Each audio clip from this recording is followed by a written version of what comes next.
Hey guys, this is Dimitri Clinton. I'm a community specialist here at Bandai Namco, and I'm here with Steven Akana. He's a brand manager for Ni no Kuni 2, and we are checking out the Ni no Kuni 2 Revenant Kingdom demo that appeared at E3. We're just going to do a walkthrough real fast and show you some of the features, some of the gameplay, some of the boss battles, and just some of the cool gameplay mechanics in the game. So, Steven, go ahead and start us off. Yeah, I think what we'll do is, so the demo that we had at E3, it actually features two separate areas. For the demo, we really wanted to give people a chance to really just jump straight into the action. So both of the demos, King's Cradle showcases a mid-size boss battle, and then Longfang Lord of Flame, that one is featuring kind of more of an epic size boss battle. Nice, so, I'm excited. Both of them are a great way to kind of showcase some of the fighting mechanics that are in the game, because the combat is actually really different from the first Ni no Kuni. Really unique, definitely. And also, it goes into a bit of showing you some of the variety on how the Higgledies assist you in battle. Cool. One of the things that we were really highlighting in at E3 was the fact that the Higgledies are almost like your fourth party member. Yeah. So there's a lot of stuff that they're able to do to be able to assist you, you know, based on situations, things that they do on their own, things that you can command them to do. So really excited to show everyone. Rockin'. So while we were talking, we actually heard someone talk over us. That was Tani, one of the Sky Pirates, right? Can you give us a little more background on her? So you meet Tani pretty early in the story.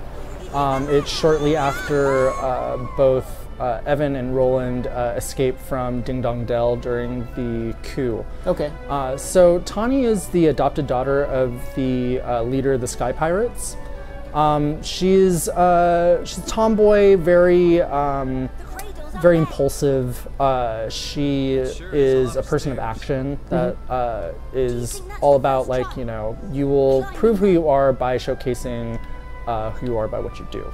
Got it. So in the story, Tani is along with Roland, they're both really supporting Evan in his journey to become king again. And in this section, they're actually going to an area where they're going to be able to make a contract with their Kingsmaker. Okay. And what's a Kingsmaker? Kingsmaker is there is, for every person that is a king in Evan's world, there is a Kingsmaker that basically they make a bond together and they signify that person's right to be a king within this kingdom. It's kind of getting approval to become like a full-fledged king. Yeah, or it's kind of proof of their ability to be a king. I see. Okay. And I actually want to go back really fast. You while we were talking, we also entered like a chibi-sized world map. Is that like a design choice that they did? Because I noticed now we have human-like proportions in our characters again. While we were on the map, we were kind of small, very old-school JRPG feel to it. So when playing the game, like, so there's two distinctive design styles that you're going to notice. Okay. One is the very anime-looking character designs that you see right before us right now. Yeah. And they appear when you're in towns, if you're in a dungeon, and there's also the other version, which is like kind of, it's an overworld. So in between different countries, as you're traveling to these different worlds, you actually drop down into this little chibi form. And within that world, there's, you know, instance battles and a bunch of other little little gameplay mechanics that appear. Interesting. So it's not just exploring. Yeah, it's not just exploring, and it's purposeful in that, you know, the design team, they wanted to be able to showcase that kind of juxtaposition of like these kind of lush, realistic world environments against this more traditional animation style dungeons that you're able to encounter. Got it. Okay, so design choice, nice. And I'm guessing this is the trial that we're going to have to face. Yes. So, and within this trial, actually, there's a couple different activities that we do, but for the demo specifically, it's fighting against this character, Dog. And he's one of the Kingsmakers, right? No, he is a part of the Trial of Courage. So, in defeating Thog, Evan was able to showcase his ability to be king. So it's a test of his courage and bravery. Got it. And there we have the Higgledies, those small little guys that have different, I guess, elemental properties that can be used to help you, right? Yes. So if you see like the fire Higgledies, they're throwing little swords over at Thog right now. The water guys are throwing some water attacks. So there's things that they'll do on their own, but if you see these Higgledies here, they're giving me an opportunity to be able to boost my attack power. Same with the wind Higgledies. If they give me an opportunity, I believe they will give me a shield buff. It's very cool. Like if you're in that vicinity, that's how they work. I always thought you used like the right analog stick to control it, but no, they move on their own. Yeah, so they have their own sensibilities in looking at what's going on in the battles, and you can tell there's always a leader to each of the groups, and the leaders are kind of signified by the. They'll have like a little neck charm. Like if you look at the wind Higgledies here, he has like a little cape around him. Or on the fire ones, there's a guy, he has a little bulldog collar. And they're called Higgledy Heroes. Okay. So the Higgledy Heroes are almost like the generals of these little groups. So they're like saying, hey, come over here, we can give you a little bit of assistance. And then boosted my attack power. That is some crazy attention to detail. I didn't even notice that when I played the E3 demo originally, that some of them have like a collars or a charm around their neck. That is cool. Can you customize these Higgledy Heroes, or they kind of just do their own thing? We don't have any information on customization for the heroes, but there's a lot of cool information that's in the pipe. So I think this is a great first outing for people to be able to get a glimpse at these cute little sprites. Yes. And seeing how they interact with you in the game. Definitely. And if you saw right there, so when you press the R2 button, you can bring up your different skills. So there's physical attacks, there's magic attacks. But if you hold down the button when you're doing that, you can actually use the different Higgledies to add additional elemental buffs to it. So if I'm doing a regular special slash, it's going to just have physical damage like that. But if I go ahead and charge it, then I can start adding in fire, water, wind, and then when I do the attacks, oh, actually I was doing a heal right there. Pay attention. And do you have to be within the specific Higgledy's vicinity in order to charge the attack, or you can do it from anywhere? No, they'll come towards you as you're charging. I see. But you do have to hold down the charge for a little bit of time. The longer you hold it, the more different Higgledies will start to join in. Okay. I'm really impressed by these graphics. The art style is just amazing in this game, and it just runs so smooth. It's going to be a crazy RPG once it's all done. I noticed there's like these blue orbs by your life bar there. Do you know what those do? So if you look up at the life bar at the top, some golden thing just popped out. Get back here. What is that? So when you collect one of these, it's when at certain points, if you interrupt the enemy that you're fighting, it'll give you one of these orbs that makes you super overpowered for a short period of time. So you see that gold bar that's up at the top. Yes. So that's showing how much time I have to actually utilize this, and you can actually chain it multiple times. So I'm like, oh, give me another one of those gold guys. So it can actually shorten the battles. Yes. Okay. It's one of those things that it's not required for you to be able to, like, you don't have to be able to execute them to be able to win, but it does assist you in getting through battles quicker because you're attacking with much more power. Got it. But going back to the blue orbs, so as you're doing physical attacks, you see those little gems that are above the life bar? Yes. As if I want to do a physical attack or a magical attack, every time I do that, it's going to cost me one of those little pieces. Okay. But I can refill those by going and doing some physical attacks against against them. I see. Okay, and that's how. So it doesn't recharge over time. You actually have to perform physical attacks in order to charge those the spheres up. Yep.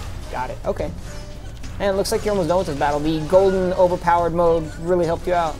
Yeah, and with this demo, we wanted to make sure that we were simplifying, since there's a lot of new concepts that we're showing people, we wanted to simplify some of the gameplay.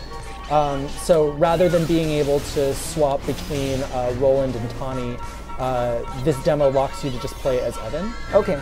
But in the full game, you're able to switch with your other party members on the fly. Nice. I was going to ask about that if I wanted to like switch to Roland. You're going down, dog. Wow. And there it is. Man, the character design is just ridiculous. He's so adorable for a giant enemy. Right?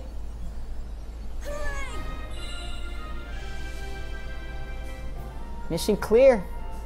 All right, one down, one to go. We did it, Evan. We beat That horrible lump. He's not that horrible. I know, right? He's very cute. And if we pass the trial. So there we see Roland.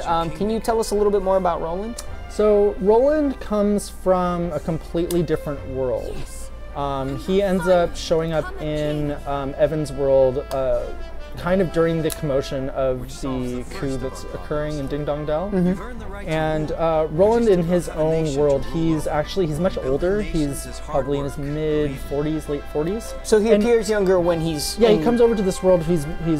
Strangely, he's much younger, and he, in his own world, is a president of his own country. That might help Evan out a little bit. It's kind of why he decided to stay in Evan's world, is that he sees a lot of himself in Evan and sees that, you know, Evan has a lot of potential to be a great leader. So he decides that he's going to stay in Evan's world and help mentor and groom him to become a king. Gotcha. And that's a big theme throughout Ni no Kuni 2, is that, you know, your story, in this case Evan, but the idea that your story is crafted by the bonds and connections of all those that are around you, whether positive or negative. So when you have there's some villainous characters like Otto Mausinger. There's positive characters like Auntie Martha and the Higgledies. There's all these, there's all these different characters that will really shape Evan as he grows to become a king. I see. Yep. So it sounds like it's a coming of age story for him. Exactly. Now, what it takes to become a king, a good king. Got it. All right, on to the next one, Longfang. I'm excited for this one. I've seen the opening cutscene. It looks amazing. I think we should just sit back and let people enjoy it. Yeah, this takes place in an area that right after Evan makes his king's bond with his kingmaker. Lofty, right? Lofty. They end up traveling to this country called Goldpath. And in this world, there's it's a casino town, and that's Longfang. He's the guardian or the kingmaker for that country. I see. Okay. And for some reason, he starts acting very aggressive towards Evan and his party. They believe that something nefarious is going on, so they end up having to take him on in an epic battle in a volcano. I saw that thing at the bottom, Butcher, Baker, Kingmaker. What is that? Is that just his titles? It's kind of just that, you know, for people who've played the first Ni no Kuni, they'll be happy to know that the team that, you know, was involved in the localization of the first game is also heavily involved in this one. So a lot of the nuance that they give to the localization is it's very similar and has that element of, even though nostalgia usually don't play for games that are, you know, I would say wittiness. Yeah, no, I mean it's something that's very unique to Ni no Kuni itself. Definitely. And there we see Lofty at the bottom of the screen. He's giving Evan advice, or yeah, he's a part of the party, so he ends up acting a bit as a, you can almost think like a Jiminy Cricket. Like he's a bit of a comic relief. He does a bit of story narration and gives a bit of guidance to some of the elements that otherwise wouldn't really be described to you in the story. So he plays that kind of character. It's almost like I think of him as a like a character in a play, that their purpose is to guide themes and also provide that fun and comic relief. It seems to be a common theme within this game is for Evan to have guidance. I mean, you have Roland, Tani, they all provide a different type of guidance. It's really interesting to see that. And that's an interesting accent Lofty has. Yeah, I want to say that it's a Welsh accent? Yeah. For those that played Ni no Kuni 1, there was Mr. Drippy also had a Welsh accent. Is he related to Mr. Drippy at all? No relation. No relation. Yeah. Got it. So one of the things that I mentioned before about the Higgledies is how, given different situations, they might provide different opportunities to Evan. So in this case, there's you're in a volcano. There's a lot of different fire elements that you have to look out for, whether it's from Longfang himself or if it's from the volcano itself. So you are about to die. I think you need to heal up. I need to find those wind Higgledies need to help me out. Yeah, there you go. So the fire Higgledies know that if in this environment that it's that their power element is actually something that could be really helpful to Evan. So they will give you opportunities to be able to erect barriers that give you complete nullification from fire damage. Interesting. So I just saw a green orb or shield form around you. What was that from? That was from the wind Higgledies. So Okay. they're able to give you a buff that's going to help with shielding and defense. Got it. The other thing I noticed during this battle, it's very strategic. You can't just hack and slash Longfang. He backs up, he comes forward, casts different attacks. You have to really use all elements of gameplay here. You have to use the Higgledies, you have to use Evan. Yeah, the battles are pretty dynamic in that. Super dynamic. There's a lot of different things that you need to keep your eye on. Like in this case, the fire Higgledies are going to give me an opportunity to have a fire barrier, and I don't get any of that damage from breath of fire that he does. And those little fire rocks, they'll explode if you don't do anything about them. So yeah, that's what I was actually going to ask you about. Why are you destroying the fire rocks that come down? Is there a purpose for that? It will. There's the. I meant to do an attack there. There is the orbs to be able to do your special attack. So not only is there a danger for having those fire blocks there where they can explode and they can give you damage if he breathes fireball at them, but it also helps you build up some of your orbs again. I see. This is a really tough battle. I remember playing it at E3 and I thought I was just going to breeze through. I was like, oh, they made this demo for E3 just so people could pass it. I got smoked so many times, no pun intended. It was, it took a lot of strategy. I can't stress that enough.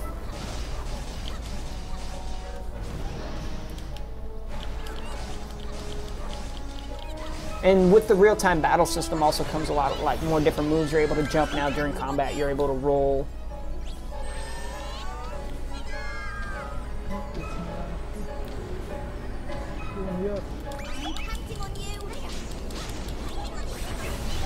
Once you take out those red rocks, is that what refills the blue spheres here?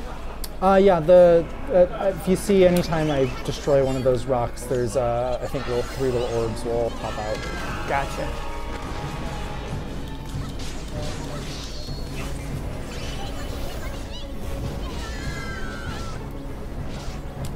So I'm guessing once you defeat Longfang, and I don't know if you can really go into this, does he, start helping you out? Is he vital to the story? You're just gonna have to get the game and find out. Yep, exactly. I figured that's the answer you'd give me. Fair enough. There's obviously a reason for fighting him, so I'm sure we'll find out down the line. Can you talk about like how many different Higgledies are we going to get? Are we going to see more than what we see here? Or is that another question where it's find out down the line? It's like I said, there's a lot of really cool elements about the Higgledies that we've yet to share. Excellent. Okay. But that's one of the great things about working in video games is that, you know, especially with something as wonderful as Ni no Kuni, there's so much stuff in here that we just can't wait to share with the audience. We've barely scratched the surface. Exactly. Definitely. Longfang's design, is that like a... He looks like one of those Chinese dragons, like a dog, a lion? Yeah. Lion, I think it's a lion. It's kind of lion, kind of dog. Definitely a dragon. Mm-hmm.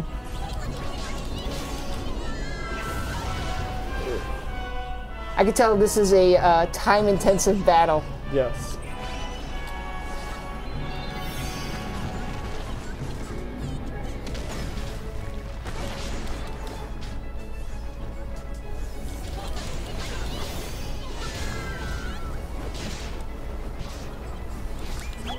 One other thing I've noticed is each of the characters have different weapons.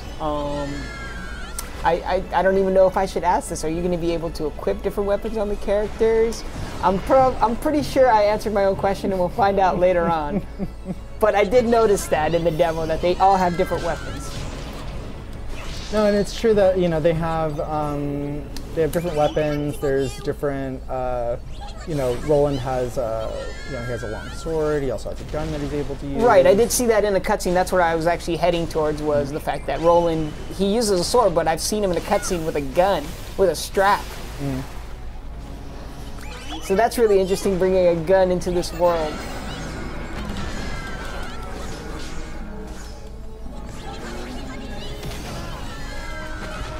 It still blows me away the amount of detail level 5 is putting in the game. You see like the marks on Longfang's scales there and his broken claws.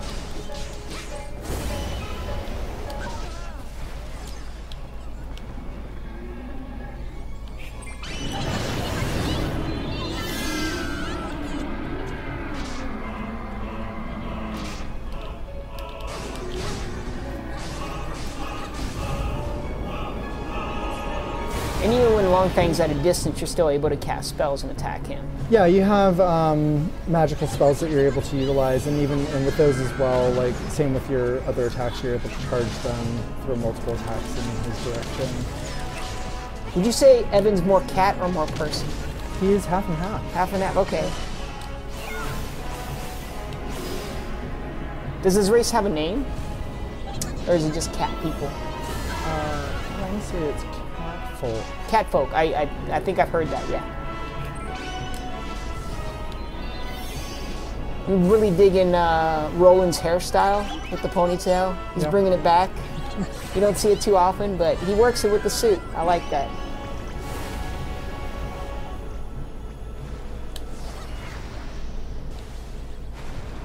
And one other thing I've noticed is the design choice of the characters really brings out the personality. Like you could tell Tani's a tomboy. She's got, you know, her two pigtails just sticking out. They're not like braided or anything. She's just wild. She looks wild. And Roland's like buttoned up and suited, eloquent looking, if you will. Could definitely tell he's a president. Oh, 5 minutes remaining. Are you going to be able to do it, Steven?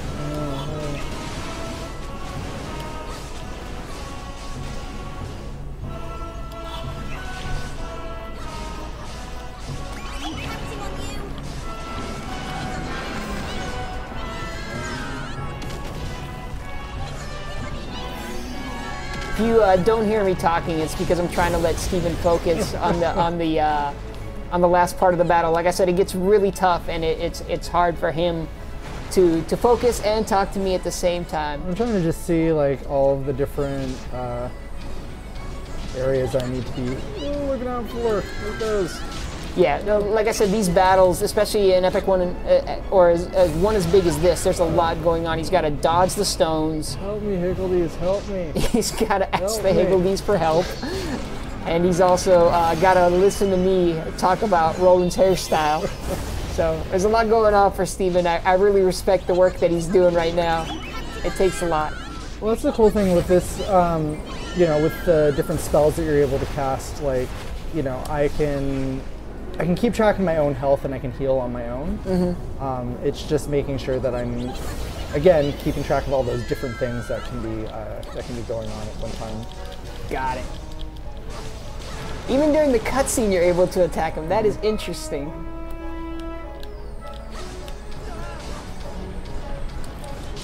So what's strange to me is we were at Golden Paw one moment, and then like were we phased into another dimension, or is this still Golden Paw and he just wrecked it? It's hard to say. I guess it's a rhetorical question for myself because I'm pretty sure you don't even know that yet. You know, it just seems like he came down and all of a sudden you're here. It almost seems like it's his like domain that he lives in. 3 minutes remaining. I think you got this. I think you're able. I believe in you, Steven.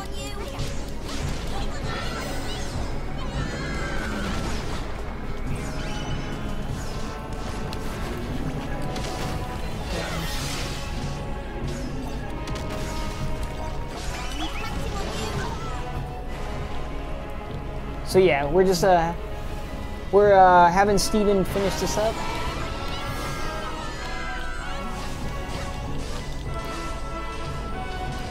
Almost done here. He's almost taken Longfang out. I believe he's gonna do it. I've seen him do it at E3. So as you can tell, not gonna be a easy game. I'm sure this ramps up. I'm sure this is a battle later on. But yeah, battles like this, it is a fully fledged RPG. It's like, you know, it may have a dare I say it, kiddie aesthetic, but there's a lot to it. And it'll ramp up and it'll teach you things. You're not going to go in there blind just fighting Longfang from the beginning. Well, I think the one thing to think about is that, you know, the aesthetic is very much like most, when you think about most Ghibli style films or Pixar films, Disney films, there's something that's very ageless and timeless. I like the fact that you mentioned Pixar, where it caters to kids, but there's like a lot of adult jokes. So it's like it's for general audiences. You know, there's jokes that adults will get, but kids can watch it too. And I think this is an analog for that, where kids can check out the cool visuals and the cool, like, you know, animated art style. Congratulations, Steven. But adults will enjoy like the combat, you know, and the depth of the game. So there we go. Mission clear. I knew you could do it, Steven. I had faith in you.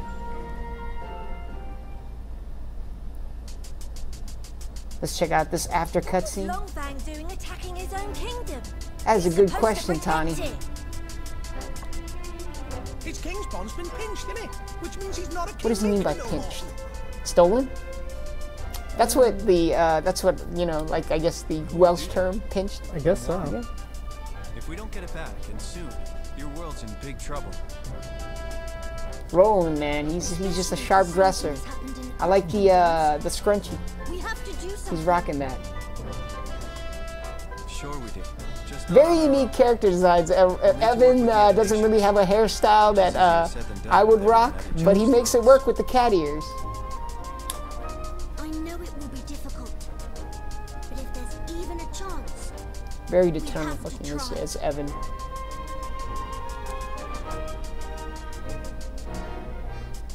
So that's it. Ni no Kuni 2, we just announced a new date. January 19th is when it's coming now. It's coming to PlayStation 4 and Steam, PC via Steam. We're going to have more details as the game's coming along. We're going to try and get more playthroughs. I hope you guys enjoyed this one. Steven, thanks again once again for joining me. It was awesome having you on. I'm glad you were the one playing and I wasn't. You passed all the trials here today. So yeah, thanks again guys for joining us, and look forward to more Ni no Kuni 2 Revenant Kingdom content as we get closer to the release date. Bye!